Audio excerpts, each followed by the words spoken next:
کوئی شک نہیں ہے کہ خان پہ بش بیوی کا کافی اثر رسوخ ہے.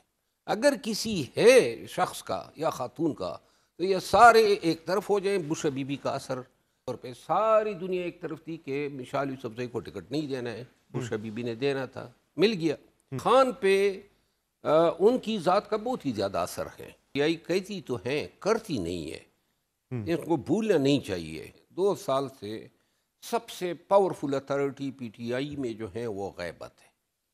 بس کان میں بات ڈال دو, اسی پہ فیصلے ہوتے ہیں. آپ نیت کا مسئلہ ہے, اور نیت کی وجہ سے اہلیت کوئی معیار نہیں. تو دوستو ہائی لائٹس آپ لوگوں نے دیکھ لیے, پورا ویڈیو 30 سیکنڈ بعد دکھا دیتا ہوں. دوستو دنیا کا سب سے بڑا بغیرت اگر کسی نے نہیں دیکھا تو آج کے اس ویڈیو میں دکھانے والا ہوں. آپ نے ان کی جو ہائی لائٹس دیکھی ان میں تو ان کی باتیں سنی نا, ڈیٹیل سے ویڈیو آپ دیکھیے اور اس کے اوپر پورا لعنت دیجیے, کیونکہ ان کو جتنا شہرت ملا, ان کو کرسی ملی, ان کو وزارت ملی, یہ صرف اور صرف عمران خان کی وجہ سے ہے. یہ اپنے کرتوتوں کی وجہ سے پارٹی سے نکالا گیا. پی ٹی آئی میں یہ ایک پکا جاسوس تھا, کیونکہ سب کو پتا تھا, پہلے دن سے لوگ بتا رہے تھے یہ اسٹیبلشمنٹ کا جاسوس ہے اور اس کا ٹاؤٹ ہے, اس کو ساری باتیں پہنچاتے ہیں. لوگ نہیں مان رہے تھے کیونکہ یہ کھل کر باہر آ رہا تھا, جلسے کر رہا تھا. یہی وجہ تھا کیونکہ ان کو چھوٹ دیا گیا تھا اور ان کو بتایا گیا تھا کہ آپ کرو جو بھی کرو, لیکن ہمیں سب بتایا کرو, ہم جو کہتے اس کے اوپر چلو وہی کرو. یہ اصل میں یہ جب پارٹی سے نکالا گیا اس نے اپنا اصلی رنگ دکھایا. یہ ابھی آہستہ آہستہ اپنا اصلی رنگ دکھا رہا ہے. تو دوستوں اس کا اصلی رنگ اس ویڈیو میں آپ خود دیکھو گے, حیران ہو جاؤ گے اس بغیرت کی باتیں سن کر. تو چلو پورا ویڈیو دیکھتے ہیں, لیکن ویڈیو دیکھنے سے پہلے چینل کو سبسکرائب کرو, ویڈیو کو لائک کرو, تاکہ ہماری آواز اور لوگوں تک بھی پہنچے اور آپ کو بھی نئی ویڈیو کا نوٹیفیکیشن ملے. تو چلو چلتے ہیں اور پورا ویڈیو دیکھتے ہیں. بیوی کا اثر, کیونکہ خان کی اسے محبت, خان کی اسے عقیدت, یہ کسی سے ڈکی چھپی نہیں ہے. جھوٹ ہی ہوگا کہ کوئی کہے گا یہ جو ابھی وزیر اعلیٰ صاحب آئے ہیں اور جو ہٹائے گئے ہیں, علی امین خان گنڈاپور, بش بیوی کا فیصلہ ہے. پہلے بزدار ان کا فیصلہ تھا, یہ جو تھے محمود خان, اور اس کے علاوہ پارٹی کے تمام بڑے فیصلے. مثال کے طور پہ ساری دنیا ایک طرف تھی کہ مشال یوسفزئی کو ٹکٹ نہیں دینا ہے, بش بیوی نے دینا تھا, مل گیا. اسی طرح آپ کہہ رہے ہیں یہ جو کے پی کے وزیر اعلیٰ لگے ہیں یہ بھی بشرا بیوی کا فیصلہ تھا؟ میں نے ابھی آپ کو بتایا نا کہ یہ بھی ان کا فیصلہ ہے. اچھا, یہ بھی ان کے فیصلہ ہے. دیکھیں خان پہ ان کی ذات کا بہت ہی زیادہ اثر ہے, اور اس میں جھوٹ بولوں گا کہ میں کہوں کہ پارٹی کے سیاسی فیصلوں پہ یا گورننس کے حوالے سے فیصلوں پہ وہ اثر انداز نہیں ہوتی تھی. وہ ہے کیا تھا؟ ہاں بالکل, لگانے کا بھی ان کا تھا, ہٹانے کا بھی ان کا تھا. بالکل لگانے کا بھی میں ہی. اس وقت تو آپ سارے پروسیس میں آپ خود بھی آپ کو شاید یاد نہیں ہوگا, لیکن آج کے میں آپ کو بتا دوں, آپ کو ایک ویڈیو مل جائے گی. وہ ڈیرہ اسماعیل خان میں الیکشن سے پہلے میرا جلسہ تھا. علی امین خان ان کے بھائیوں نے ارینج کیا تھا. علی امین خان خود چھپے ہوئے تھے, لیکن ڈیرہ کی تاریخ میں اتنا بڑا جلسہ نہیں ہوا ہے. صحیح.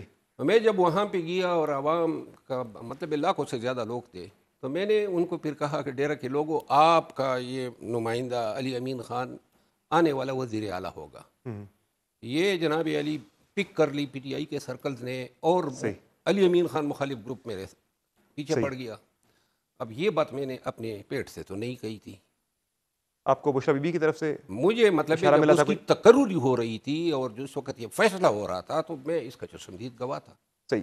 تو علی امین خان کی تقرری جو ہے اس میں اس کی سفارش بطور اتم موجود تھی. صحیح. اور ہٹانے کی بھی مشاورت کو بشرا بیوی کا فیصلہ تھا. 100% کوئی اور سفارش ہی نہیں سوائے ان کے. صحیح ہے. میں آپ کو دل کی بات بتا دوں, خان صاحب کو چھڑانے کا کام اور سیاسی قیدیوں کا چھڑانے کا کام 2 لوگ کر سکتے تھے. وہ دونوں اب شاید استعمال نہیں ہوں گے. ایک علی امین خان تھا اور ایک بیرسٹر گور تھے. یہ ان سرکلز میں پسند کیے جاتے تھے, ان کی بات سنی جاتی تھی, اور ان پہ یقین تھا کہ یہ مفاہمت کا راستہ اختیار کرنے والے لوگ ہیں. اب مفاہمت, گور صاحب تو اب بھی ہے پارٹی کے چیئرمین ہیں, پہلے گھٹاپور صاحب کو تو ہٹا دیا گیا ہے. میں آپ کو عرض کروں نا, گور صاحب کی کوئی بات کبھی مانی نہیں گئی. اس کی کوئی سفارش پہ, کوئی اس کی ریکمنڈیشن پہ کبھی عمل کرنے ہی نہیں دیا گیا. کس کی جو ہے وہ زیادہ بات مانی جاتی ہے پارٹی کے اندر؟ کون زیادہ پاورفل ہے؟ ہاں, آج کل بلکہ گزشتہ 1.25 سال سے سب سے powerful authority P T I میں جو ہے وہ غیبت ہے. بس کان میں بات ڈال دو, اسی پہ فیصلے ہوتے ہیں. آپ یقین کریں, لوگ یہ جتنے بھی فیصلے ہو رہے ہیں, آپ دیکھیں کیاس کا حالت میں کون کر رہا ہے سارا کچھ پارٹی کے اندر؟ ظاہر ہے کوئی پاورفل تو ہوگا کہ جس کی بات سنی جاتی ہو, جس کی مانی جاتی ہو, جو تھوڑی سی اتھارٹی رکھتا ہو نا. بھائی جس کی خان تک رسائی ہے, خان کے کان تک. سیکرٹری جنرل پاورفل ہے کون ہے, یا کوئی نان الیکٹڈ نظر پارٹی کا پاورفل ہے کون ہے؟ ہو از کالنگ دی شاٹس؟ میں نے کہا نا, کسر پسر سب سے پاورفل چیز ہے. ایک جاتا ہے ایک بات کان میں ڈال دیتا ہے، اس کی وہ جاتی ہے بات مانی جاتی ہے، دوسرا آ کے دوسرے نظریے سے بات ڈال دیتا ہے. یہ پونے 2 سال سے پارٹی کے فیصلے آپ دیکھیں نا، یعنی کیا نتائج لا سکے ہیں. پارٹی ایک قیاس کی حالت میں ہے، انتشار کی حالت میں ہے، آہستہ آہستہ ڈوب رہی ہے، کسی کو احساس ہی نہیں ہے. اور جتنا وقت گزر رہا ہے اتنی ہی اسٹیبلشمنٹ اور حکومت مضبوط ہو رہی ہے. ظاہر ہے پہلے 26 میں آئینی ترمیم ہوئی، اب 27ویں ہو گئی. حکومت کی گرفت جو ہے وہ سسٹم کے اوپر مزید مضبوط ہوتی جا رہی ہے. تحریک انصاف کے جو معاملات ہیں وہ کمزور سے کمزور تر ہوتے چلے جا رہے ہیں. مانتے ہیں آپ اس بات کو؟ میں تو خود یہی کہتا رہا ہوں. اور یہ اس کی وجہ کیا ہے؟ یہی بدنیتی پر مبنی فیصلے کروائے جاتے ہیں خان سے. اہلیت کا مسئلہ ہے یا نیت کا مسئلہ ہے؟ نیت کا مسئلہ ہے، اور نیت کی وجہ سے اہلیت کوئی معیار نہیں ہے. آپ نے بتایا وہ تو بشا بی بی کر رہی ہیں، خان صاحب پھر ذمہ دار کہاں سے خان سے کروایا جاتا ہے نا. آپ کو کیا کہا؟ ہوں فیصلہ تو خان کا ہوتا ہے نا، بشو بی بی کا نام سامنے تو نہیں آتا ہے. تک کہ کرواتی تو وہی ہے فیصلے. دیکھیں ڈی چوک پہ جانے کے بعد بھی خان نے ذمہ داری لی کہ میں یہ ذمہ داری اٹھاتا ہوں. تو لہٰذا یہ فیصلے جب تک قیادت کو نہیں سونپے جائیں گے، میرٹ نہیں ہوگا، اہلیت اور بونافائیڈی نہیں ہوگی. یہ کوئی وکلا تحریک کی بات بھی پاکستان تحریک انصاف کر رہی ہے. چل پائے گی وکلا تحریک یہ موجودہ حالات کے احتجاج اندر لگ رہا آپ کو؟ نہ تحریک وکلا کی چلنی ہے اور نہ ہی یہ آئین پاکستان کا جو یہ کنگلمریشن بنا ہے، نہ کوئی احتجاج ہونا ہے. یہ سپریم کورٹ تک جانا ہے احتجاج کرنا ہے، یہ کوئی احتجاج ہے؟ یہ تو ویسی مطلب یہ پٹاخے چلانے کی والی بات ہے.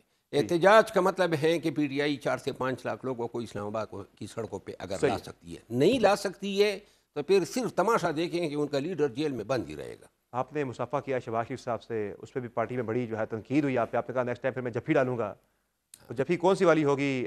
صرف ایک علامتی جفی ہوگی یا کوئی جوائن شائن کرنے والی جفی ہوگی؟ نہیں یار، میں آپ کو عرض کروں نا، مجھ پہ تو اب کسی کا کوئی حق نہیں ہے کہ مجھ سے کوئی سوال کرے. نکال دیا نا. اور تعلق جو ہے، رشتہ داریاں، تعلق، پیار، محبت، یہ زبردستی نہیں نبھائے جاتے. میرا من کرتا ہے جس سے ملنے کو، جس کو بھی عزت دینے کو. کسی کا کوئی حق رہا ہی نہیں. اپنے پاس کوئی اپنے اس میں رکھتا تو مجھ سے پوچھتا. آپ نے تو 3 دفعہ نکال دیا، بس کرو. اب تو جپی نہیں، جپیاں ڈالوں گا.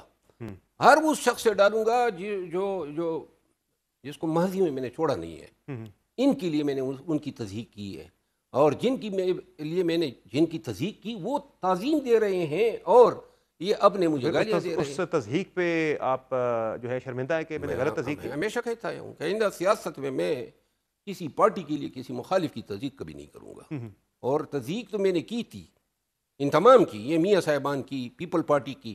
لیکن یہ دیکھیں نا، میاں صاحب نے مجھے کہا، شہباز شریف صاحب نے، کہ میاں نواز شریف صاحب سے آپ ہاتھ ملا لیں. میں نے کہا ملا لیتا ہوں. میاں شہباز شریف صاحب سے جب آنکھیں چار ہوئی، کیا اس نے کہا، لیکن میں نے کیا اس کے بارے میں نہیں کہا تھا. تو انہوں نے بجائے اس کے کہ اس نے کہا ٹھیک ہے، تو پھر صرف ایک فکرہ انہوں نے کہا کہ مل کے مجھے خوشی ہوئی. تو میاں نواز شریف نے؟ میاں نواز شریف صاحب نے. تو لہٰذا یہ میں خود کیا گوارہ کروں، کوئی مجھے اتنا برا برا کہے جتنا میں نے میاں نواز شریف صاحب کو کہا ہے. کس کے محبت میں کہا تھا؟ پی ٹی آئی کی محبت میں کہا تھا. پی ٹی آئی نے اپنی محبت کا صلہ اس طرح دے رہی ہے. 1.5 سال سے آپ کو پتہ ہے کہ یہ بینڈ بجا رہی ہے، گالیوں پہ گالیاں. اور تصوف کے ساتھ ایک آخری بات، سارے بیانیے تصوف کے خان کے ایکسیپٹیبل ہیں، لیکن تصوف کا بیانیے پہ پھانی پھیر دیتے ہیں یہ گالم گلوچ بریگیڈ. کیونکہ تصوف میں گالم گلوچ کا کوئی مقام نہیں ہے. تو ان سے بھی کمزور ہوگی. اچھا، وہ تو پھر بھی کافی اچھی مزاحمت ہے. سہیل افریدی کہہ تو رہے ہیں کہ وہ کوئی اسلام آباد کی طرف پھر کوئی جلگات کی تیاری کر رہے ہیں. صاحب کے لیے بہت مشکل ہے. وہ کہیں گے اس کا ذمہ داری ہے، وہ چاہتا بھی ہے، لیکن پرفارم کرنا. تو ہائی کورٹ نے تو فیصلہ بھی دے دیا کہ اب وہ بھی آپ کو وسائل حاصل نہیں ہے. تو لہٰذا یہ 26 نومبر کو پھر جو ڈسکا میں ہوا، یہ اپنا ٹی ایل پی کے ساتھ جو ہوا، اس کے بعد احتجاج کے لیے پاکستان میں نکلنے کے لیے آپ نے لوگوں کو سرپیرا بنانا ہے، تب لوگ نکلیں گے. اور اس کے لیے آپ نے جو محنت کرنی ہے، جو آپ نے ترغیب دینی ہے، جو آپ نے لوگوں کی ذہن سازی کرنی ہے، وہ تو کوئی کر ہی نہیں رہا ہے. کسی کو پتہ ہی نہیں ہے کس طرح کرنا ہے.